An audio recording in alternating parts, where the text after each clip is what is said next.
Hey there, my name is Jessup Flower. I am a screenwriter, educator, and all around learning, training, and development nut. And welcome to the My Favorite Teacher podcast.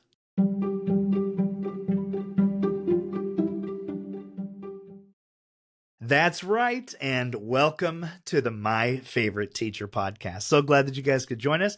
I am really excited about my guest that I have today because you're probably used to this, but it's another friend of mine, all right? But this friend of mine has reached some levels of success, and I can't wait to talk to him about what those have been and just really what has transpired in his life to really kind of reach that level. I know that every great person has a favorite teacher, and I don't think our guest today is any different than that. So this friend of mine is actually somebody who I've been friends with for quite some time. He is a recruiter for kind of a major coffee company, which is kind of cool. He is a writer. He's a creator. He's also somebody that has reached some level of success in the social media realm, and we're going to talk about that as well. So please, without any further ado, welcome to the show, Brandon Doll-Hawley. Thank you, everyone. Just sit down. Sit down. Stop with the applause. It's too much. It's too much. How are you? Good, man. I'm getting over a cold, so I'm sorry if my voice sounds a little extra sexy today. Oh, yeah. It's going to be that kind of Kathleen Turner sultry sound that you are too young to remember, I'm sure. So she sounds great. No, yeah. Thanks for, I'm excited to be here, man. And like I said, thanks for being patient with me. This thing knocked us out, and we're like, the school year has started. Yeah. And we know by the official first sick of the house, everyone got it. So we're like... Yeah. Now, when you say us, that is your amazing wife and your... My two kids, got Daisy, who's 2, and Lucy, who's 5. She brought this one into the house. So we're grateful for that. And now we're just... Luckily, it wasn't anything too intense. Last year, dude, she got the flu and pneumonia on Christmas. It was unbelievable. And it's just like, what are these schools doing? Can we have some hand sanitizer on hand? Like, what are we doing, man? But anyways, grateful that this one was pretty quick and we're getting through it. Well, that is good. That is good. Now, I mentioned all those things, right? As far as recruiter for kind of a big coffee company, that kind of thing. I mean, that was some journey to get to it. I mean, because I know too that you also were really like a kind of a coffee aficionado for a while. Yeah. I've been working in coffee for 15 years. I started in this shop in Sacramento as just a barista, and it was like when third wave coffee was still very pretentious, and like if you didn't come in to order a cappuccino and you wanted like a white mocha, we would laugh you out of there, kind of thing. It's like embarrassing now, but it was part of the culture, and so I've been in it forever, and I'm now at a company where I can actually like make a career out of it, which is very unique for that industry. And so I don't have quite as much of a grasp on the details of coffee anymore. I'm definitely novice, but I still think I can pour a good latte art when I need to and all that stuff. What was your favorite latte art to pour? Dude, I like the nice slow Zeta. You get this like that flower. It's like a Rosetta, but like the flower, but nice and slow. So you get those waves in there. And I got that one dialed in. I actually went to my company was hosting a little like local competition, and I wasn't competing in it. Like a latte art. Yeah, you bet. Latte art competition. I wasn't competing in it. I was a judge for it, and it was one of those, like, I got to just be there to kind of show face. Hold on, let me add that to your bio. Stand by. Please do. Let's restart. Scrap this and start over and bring that in there. Take 2. There's something else I forgot I still got it. I still got a little bit of it. Yeah, dude, it's been fun, but I'm grateful now that I actually I got a career now, so... Yeah, it's great. It's a cool opportunity, so it worked out. Speaking of things that I forgot about, I also forgot about you had a podcast for a while. Sure too. Did. Yep, you and Caleb. Yep. Oh, I forgot his last name. I'm awful. Tegler. Caleb Tegler, and you had the Espresso Boys podcast. Is that still a thing? I wish. Okay. We got to talk to that guy. I honestly, you know what's kind of funny? The amount of times that I've had to like postpone this podcast, I'm like, I get it. I get why he backed out. Like, it's I'm tough. hard to book. So maybe that's what it was. You're kind of a big deal. I don't know. I got a lot of things going on. All the press and all that stuff, mainly the kids, but the press does get involved. But no, it was really cool, man. It was a fun little podcast. What was great about the Espresso Boys podcast is it literally was called the Espresso Boys podcast, which in itself was a joke. Yep. Because we were both in the industry. So to speak. Yep. Because why? Yeah, we were both in the industry. We were both in the coffee industry, and it was always funny to us when people would come in and want an espresso. It's like, it doesn't have an X in it. It's an S, guys. It's an and S. that was the bit. Right off the get-go, there was a bit. But so many people, they corrected you too. Like, you know that it's this, and then you have to explain the joke. Exactly. But yeah, the worst. It was good marketing.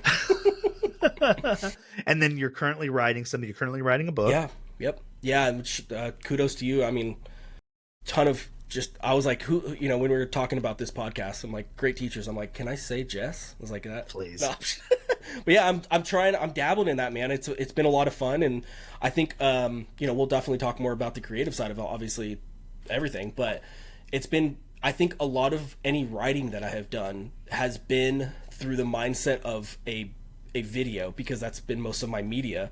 Mm-hmm. And so it's been a good challenge to learn how to write more of a novel instead of just a video, because I think in like screenplays, while I've written a screenplay might be too broad of a term for what I'm doing, but like in that I'm being very, very strict about like how I want the camera to look, what I want this person to feel and show in that moment. But with a novel, you do, like, again, kudos to you, Jess, I've been able to like learn how to navigate how I want to explain something while still giving room to the reader to kind of fill in the gaps in their own way. And I think that's what makes it really creative, but also really challenging. So absolutely. Trying to dive into that. I've gotten one chapter done over the last 2 years, so we're making progress. Hey, listen, I think George R.R. Martin is still working on stuff that he was supposed to have done a long time ago. That's my understanding anyway. So, exactly. But no, I mean, the reason why I had some little things were back and forth, and even offering whatever I could to help, is because I don't pay for this podcast, so I had to get you on as a guest somehow, and that was basically the way. I mean, listen, I'll be back next week if that's what it takes. So no worries. You'll be my regular, my student number 2, and back again. No, I'm excited about that for sure. And this is funny, okay, but I hesitate to say influencer, right? Because I don't know if we've reached level of influencer, but you have reached a level of success on TikTok to where, and I'm not joking, like at least 2 or 3 of your videos have reached full viral status. Yeah, dude. Yeah, I into got the millions. Yeah. That's been what's incredible to me is that it has only been 2 videos that have done that. And that's incredible to me because I have, I don't know off the top of my head, like 150,000 followers on TikTok now, which is insane. About 149,968 more than I have, which is a crazy amount. On my Instagram, it's kind of the same thing. At least like, it's wild. But yeah, I've had only 2 videos. And it's been crazy, dude. I mean, like, the first video that we made was back like January or February of 2020. This is when you're living in San Francisco City proper. Yep. So we were living in San Francisco. This is when Caleb and I were still kind of like, we were still in the same town. Everything at this point is proximity. I still am like crazy close with Caleb. He just sent me this brilliant idea that we want to make for a video. So like we still try to collaborate and do all this stuff, but we're life. So yeah, we were all still in San Francisco. We made this video, the Donna Lewis's I Love You Always Forever. I had this idea when I was sitting in this little ramen place in San Francisco, as one does in San Francisco, and that song came on and I was like, it'd be really funny to have just this like over dramatic experience that someone has of like a buddy saying, hey, all right, love you, like very casually, and then that person just taking it to their heart, to their deepest core, and like running with it. And so we made that video in like February of 2020. I like blew up. I got Donna Lewis followed me on Instagram and was like, hey, I got another idea that I like, another song coming out that I'd love for you guys to work on. But then COVID happened and everything fell apart. And so I'll probably die just wondering, like, what could have been? What could have happened? Like, what could have happened if we all just didn't separate from there?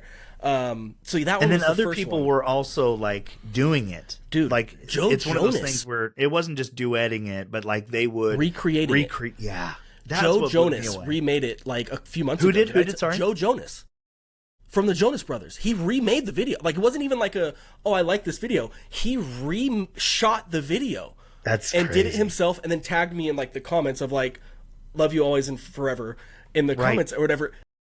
Like it's crazy. And then Samantha actually just showed me another video of someone, I forgot who, some influencer on Instagram, who basically did the same exact thing, just a different song. And I was like talking to her, I'm like, can we agree that we didn't really like see this type of video before? No. Like, I'm not trying to boast myself up here, but I'm like, No, no. that was a good one, right? And she's like, yeah, we didn't see anything like that before. So I'm like, Well, if you can create something that catches the public eye and makes them not only just like, oh, I like that, heart or whatever, but to the point that they go, I want to do that too. yes. That there's something kind of magical about that, I guess. Dude, and I think what was cool about that is it helped me to realize too that video took off so much because it wasn't just an isolated experience. It was someone watching that video and then tagging the other person to say, right, like that, like it brought someone else into that experience with them. You have to see this thing, yes, right? And like the amount of times it was like, love you, bro, to like, and then tag someone. It was like, oh, dude, that's okay. I guess that's how you do it. Like maybe that's a novice marketing strategy, but like that was brand new to me. I'm like, I that's why those videos make sense, because they're like creating that traction with people that are like not only just experiencing that from themselves, but like I can share this with someone else who would equally experience it as well, which is crazy. And then does that one have more, or does the one with your sister in the airport have? I think the one with my sister has more. In the that airport, was a whole nother thing. Yeah, that was a whole nother bit. I'm pulling it up. Sorry for the background. No, we're good. That one has more, but I think that has a lot to do with just the fact that was 5 years later.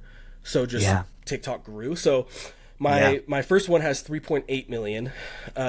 My newest one has 11.5 million views. It's insane. It's crazy. It's crazy. That's so cool. So that one, again, tapping back into like, the success of that video was because of the amount of people that were tagging their sibling and saying like, I would do this to you, or you would do this to me. Right. And so that video, I'd be surprised if anyone hasn't seen it. But that video was me. My dad got us a first class. My dad and my sister and I were planning a few months before this trip to go up to visit my dad. My sister wasn't sure if she was going to make it. I was locked in. So my dad was like, I'll just get you the ticket up here. He had extra mileage for this flight to go from California to Oregon. So already that's kind of part of the bit where it was like, this is a 2-hour flight. So I'm not flying to New York. First class on a 2-hour flight. So anyways, he got me the first class ticket, not thinking she was going to make it. He was just like, whatever, boom, got it. And then like a week before, she was like, oh, I can make it. So she happened to get a ticket on the same flight as me. So like when I learned that, I'm like, we're going to be on the same flight and I'm first class. There's no way I'm going to let her live it down. So I dressed up in this little cheesy suit and I just rubbed in her face the whole trip. So funny. That one was cool. Alaska gave us a free flight. What? Yeah, they reached out and they're like, we'd love to give you a free flight. And everything. Yep. And again, I'm like, dude, if I love my kids, but if they weren't around, we just end up flying back to Oregon again. Right. Like, I don't know. We can't afford a hotel and go somewhere else. So it was like a really cool concept. So we did it again. That's we flew amazing. back up there. But yeah, like it's just it was insane. But those are the two. Those are the only two that I've gotten absolutely blown out of the water. I like to think there's more that would make sense, but sure. For now, I'm like, hey man, I'll take it. So for all the things that you've done that are creative and just even in recruiting and stuff like that, I mean, when you were in school, did you want to do any of this in school? Like when you were in school, what did you want to do? I was a horrible student. Okay. Yeah, I was not a good student. I think it's funny because I think I've always been creative in one way or the other, whether it was like with music or art or something. I've always liked to do something with my hands. But with school, like my senior year, I almost didn't graduate because I cut like 113 classes out of the year. I was just done. I was uninterested. But like during that school year, I mean, just during my school time in general, like when I was skateboarding, we were still making skate videos, and so I was always trying to collaborate with those and like do something. Yeah. So it's interesting now in this day and age where there is no excuse if you have a creative itch. I don't have an excuse now to not pursue it or just do something with it. There's no firewall to it anymore. No. Whereas it used to be like equipment, or I had to get this, or I had to get that. We have everything available to us. Right there, man. Yeah, I always think back to like if we had YouTube, even YouTube when I was in high. Are you kidding me? you Yeah. could conquer the world. Like, Yeah. done. Like, it's insane. So yeah, like whether it was with music or skateboarding videos or whatever, there's always been like that creative itch in me. And I think now, I think back to like, I mean, I want to do more, and I think that's part of me writing this novel, and I want to like create these videos. And now it's the struggle of life, where Sure. life gets busy and things happen. Sure. I got kids, I got a wife, full-time job. Like, it's just harder, but I still need that creative outlet, otherwise I'm just crawling out of my skin. Huh. And I'm guessing, because a lot of these that I have and people that have watched a few of these now are like, you always kind of get the same kind of people, all creative people. But that's just kind of who are in my circles right That's a now. good circle. Sorry about that. But in that, a lot of times, do you feel that came from you, like that was in you the whole time, or from like parents, or? Yeah. I think, when we talked about the premise of this show, and you're like, who's a good, you're telling me about the idea of like a good teacher. I think a lot of it wasn't a traditional teacher for me. This is so cliche, but it was my dad. It was my dad. And I think a lot of that had to just, he lived such a unique life, that was like, he was the funniest person. I remember when I was probably like 6 or 7 years old, I remember asking him, how'd you get to be so funny? And he's like, oh, I don't know. But like, he just was always that person to me. And so like, I always tried to shine for that shock value that he had, and like just the funniness that he had. And so I think that was like a big thing that I like grew up to kind of want in my life. For him, he was always in a band. He was always doing something. He was like, he was a creative person. I have a piece of art of his hanging up on my wall that him and my mom made when they were like 16. Wow. It was just so always they knew something. each other. They knew each other when they were young. Yeah, man. Yeah, they were young when they had my sister and I. So I think my dad was maybe 17 when he had my sister, and then me when he was 20 or 21. So they were very young. But yeah, he had a very unique upbringing. He didn't have a father figure around. My grandma was 16, growing up in Texas in 1970 when she had him. So that's a tough start right off the get go. Texas, 16, unwed, having a kid. But she got married a few times. He moved off to Japan. He became a supermodel in Japan. What? It's insane, like literal supermodel. Like, he has magazines from when he was in Japan doing that, and then came back down to California. He ended up meeting my mom, and but he always had this like really challenging. His life never afforded him the opportunity to. Like, I would say after he left Japan, and the weird random six. I mean, even his story about becoming a supermodel in Japan was he was just leaning against his friend's car, and someone happened to take a picture of him, and that was his moment. And so like once he left Japan, came back to the real world, he had a hard life. We were always broke growing up and all that stuff. So he never had a life that really afforded him the opportunity to just sulk in his challenges. And I think for me, that kind of created a discipline of like, if I really want to do something, I just have to do it. Like, I just got to do it. And so a lot of these videos that I have made or want to make or whatever, the success of those videos has come from that discipline of like, I just got to do it. If I'm going to do it, I'm going to do it. If I'm not going to do it, then I'm never going to see the result of it. That's been a huge push for me. And then the other side of that is, like I guess the opposite side of it, of the fear of that failure of it, of like, well, if I only got the one shot, like, it's hard for me to get this thing done or hard to get this thing going. I'm like, it gets me a little bit anxious to push for that next thing. And so Interesting. yeah, I think again, just thinking of like the teacher, it's cliche. No. I think it was him, man. He's pushed me to be this creative. And right now he's an author. He's like writing He is children's too. Okay. he's writing children's books about like hope and kindness and all this. It's crazy how successful that has become for him. And so he's always had that itch, and he just rubbed it off onto me. And a blessing or a curse, I'm still trying to figure it out. Do you remember growing up, was there ever, and I'm putting you completely on the spot here, this is not pre-scripted or anything like that. Can you think of one instance where, because you talked about that need to go, hey, I just need to do it, right? If I've got this creative itch and I know that I need it, but I just need to get just my butt in the chair or get my feet on the ground or whatever it is and just do it. Do you remember an instance where your dad kind of informed that for you, either by his example or by just telling you, hey, what? Brandon, you need to. The first thing that comes to mind, it's kind of funny because it's not like a positive uplifting, but it was like a reality check. Throughout my early years in high school, I always kept saying I wanted to be a chef and a cook, and I want to cook and like I want to do that. I still like cooking. I think my perfectionist gets in my brain too much to where I'm like, if I make this steak wrong again, I'm done. Like I'm never doing this. Yeah, but it was funny because I remember one day he came into my room, and I think it was a little bit of like that heart to heart, like, okay, what are we doing, man? You're like, maybe I was a sophomore or a junior. He's like, you're getting to that point where like you got to start kind of figuring out what the next step is. And I just kind of ran with my default, like I want to be a chef. He's like, you don't cook. You're never in the kitchen. Like, okay. But he didn't leave it at that. He was like, you're on your computer, like you're playing games and like you're doing that. So like, can you do something with that? Like, can you push to the next thing? Like you have a drum set right behind you. You're great at drums. Can you do something with that? So I think adding to that is he was such a supportive person with my hobbies and my crafts that love it. If he shot me down, like the reality of like, yeah, you know what? I haven't actually made anyone a meal in this house ever.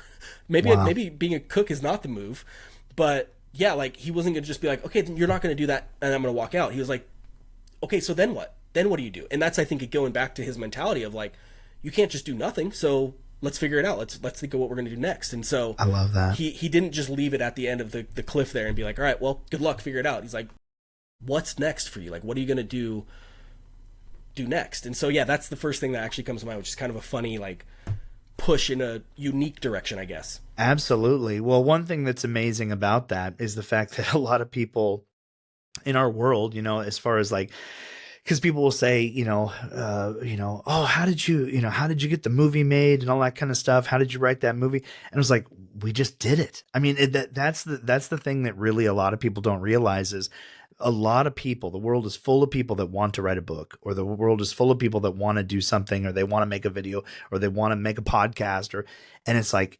just do it. I mean, I know that's Nike, but I mean, no. It's like, just make yourself go past that point of wanting to and put some action to the task.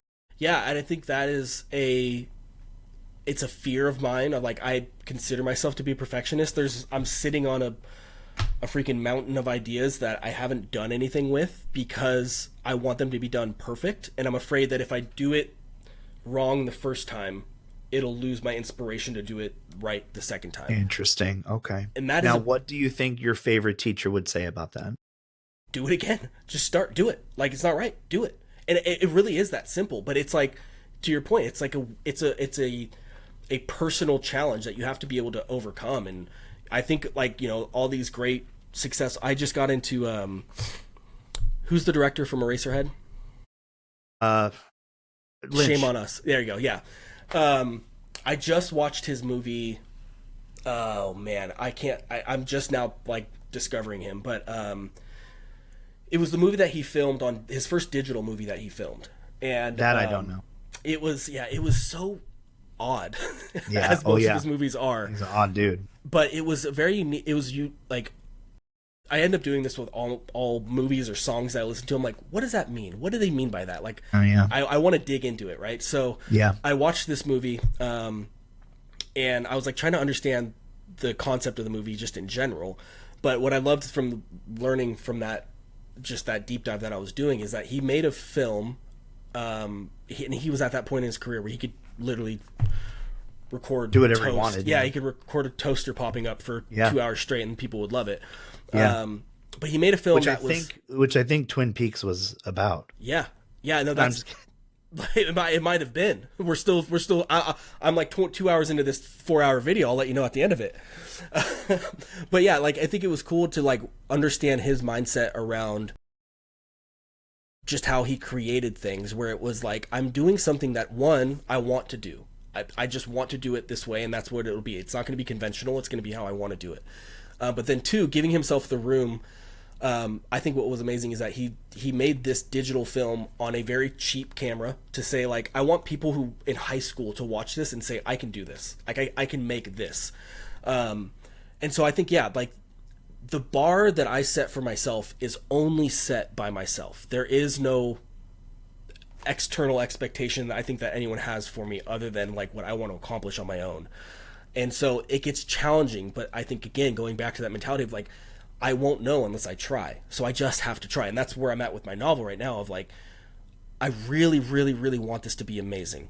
and Cool. I'm just going to keep plucking away and just seeing what happens. And I think it's a lot of talking through the self-doubt and giving myself the confidence to be like, yeah, it's probably not going to be awesome, and maybe I do finish this one, and then 10 years down the line I look back and be like, what the hell? But maybe 10 years down the line I've written 2 or 3 more and I can just see that improvement. So Yeah. yeah. Well, so Dad is still with us. Your favorite teacher is still with us. I always say this because it's like, this is not a shocker podcast, and here he is joining us. Yeah. But if he dropped in right now, what would you say to him as far as just kind of those lessons and stuff like? Oh, that's cool, man. I think yeah, I would just I do, and I'm grateful that I'm not, he's still healthy in his prime. It's all good. But I think I'm grateful that I have the relationship I have with him now to continue to tell him that I'm just grateful for the determination that he's given to me and the character that he's put into me, of that can-do attitude, I guess, of just, I mean, man, even when the girls were sick that last December, it was like I was crying. I was just I was like anxiety, just stress. I'm like, I don't know what I'm gonna do. He's like, I know it doesn't feel good, but you're gonna get through it. Like, you will, and you're gonna be just fine. And I know you don't see it right now, but you will get through this. You're gonna be fine, and everything's gonna be great. And they're gonna come out of this. This is normal. This is life. So just being able to if he was here right now, I'd just be like, thank you for constantly believing in whatever crazy idea I might have and pushing me to actually do it. Because I think we all need that person in our life, just to be able to, one person just to say, like, just do it, just see what happens. That's well said, man. Very cool. Brandon, I really thank you for taking the time to share that part of your life with us, and just, honestly telling us just about your favorite teacher, who was your dad. And I don't think it's cliche at all. I think it's amazing. It's the first one that we've run into, and I love that. So you have dad prime story now, which is Good. kind of cool. If anyone takes But it, then they're thanks. copying me. Exactly. So thanks again for sharing that with us. Before we go, because we're kind of wrapping up here, are there any plugs that you have? Are there anything, like, as far as social medias or anything like that you'd like people to find you or connect with you on? Yeah, I mean, The probably like 8 people that I have right now. could be 12, could be 13. Who knows? Come Let's on. get there. Let's No, hope so. it's B Doll Hall on all platforms. B Doll Hall on all platforms. I'm not posting anything too outrageous at the moment, but I think once every quarter I might drop a banger. So be on the Awesome. lookout. Dude, thank you so much, man. I really appreciate it. And to those of you out there watching and stuff like that, thank you so much for joining us. We really appreciate it. We hope that this is an encouragement not only to people that just hear positivity as far as people doing things and learning how to do things in the world, but also positivity for all those teachers out there who are in the trenches. And that may be that you're a dad too, and you're in the situation where maybe Brandon was, where you're like, I don't know if I'm ever going to get through this. It's a tough job, it's a difficult job, but the way that you impact people's lives can affect the future 100%, because we truly believe that every great person has a favorite teacher. So thanks so much for joining us. Be nice to everybody out there. We'll see you next time. Thanks, everybody. Bye bye.